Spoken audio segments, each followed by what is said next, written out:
I'll tell you what, pretty proud of how our guys played today. We got to look. We came out and started slow in that game. You know, I thought, early morning game, our first early morning game of the year, but I thought our preparation was good. We were on top of our preparation. I thought we had a good attitude.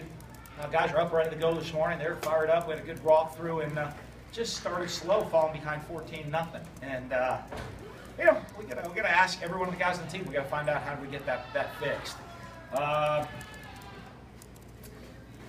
Let's see.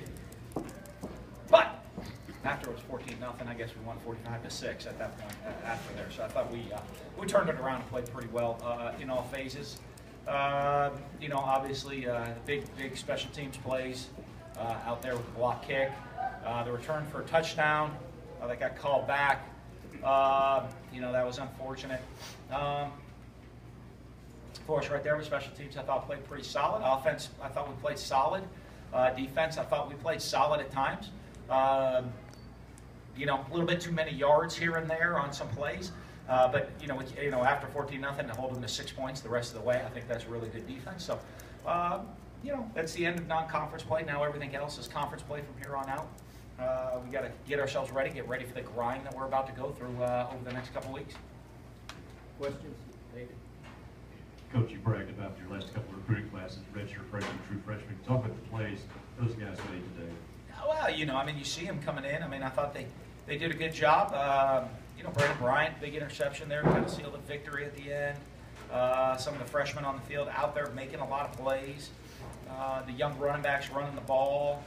Malik Adir, I think, had a pretty big day for us offensively. Fred got banged up, and he had to get in there. So I think those guys are stepping up, and it's what we need to do as a program. We wanted to build depth as a program. You got to have depth if you're going to play in the Southeastern Conference, and to go through the schedules that we have to go through week in and week out. And, guys got to be ready to get on the field and make plays when their numbers are called.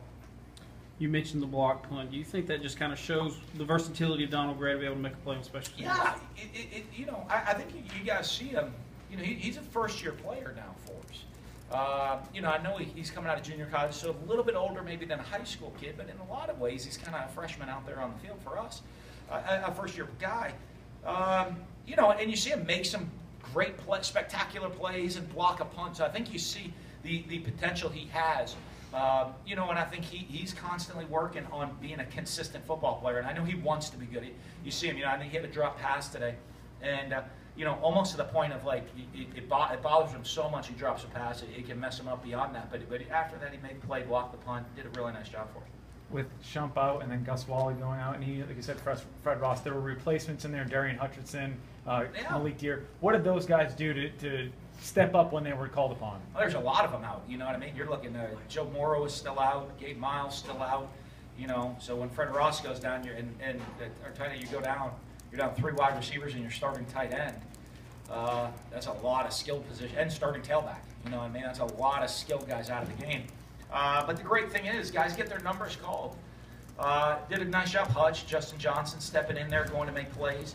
One of the reasons, one of the reasons I love to rotate guys. I love to rotate players, and it is so that guys are ready for those situations when there's numbers called. You can look and say, well, at times you're rotating a guy in there, and why do we have a guy? Why is in this situation with this guy being in the game where if you had your starter in there, a star player in there, he might have made something special happen. It's for these purposes that guys have got to be ready to get on the field to go make plays. Dak moved up on the board a little more in the SEC, broke a couple more school records. You talked about his progression as a quarterback passing. What have you seen from him over the last year? Well, obviously he's come a long way as a big-time quarterback. I think one of the things I was pleased to see you saw him today is starting to get back to finding that balance of when to pull it down and start running. You know what I mean? Of when to pull it down and start running. Now, I think of the first couple games of the season, he's done such a great job of getting to 3rd and 4th progression reads. College kids, you're lucky if they get to a 2nd. If it's 1 run, 1-2 run, maybe. He's on to 4. But I think he's starting to see and understand coverages where I'm 1-2. Oh, goodness, they're not covering me for a run. I can go easily run for a first down right now.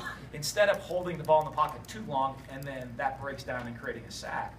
But also, the key to that's the balance of not looking 1-2 run It's knowing what's happening on the field, and I think he makes great decisions for us. I think it's great having a guy that when you fall down 14-0 at home on today, that you're gonna get okay. Let's go. Not a big deal. Let's just go make plays. I think today I think it actually made him angry.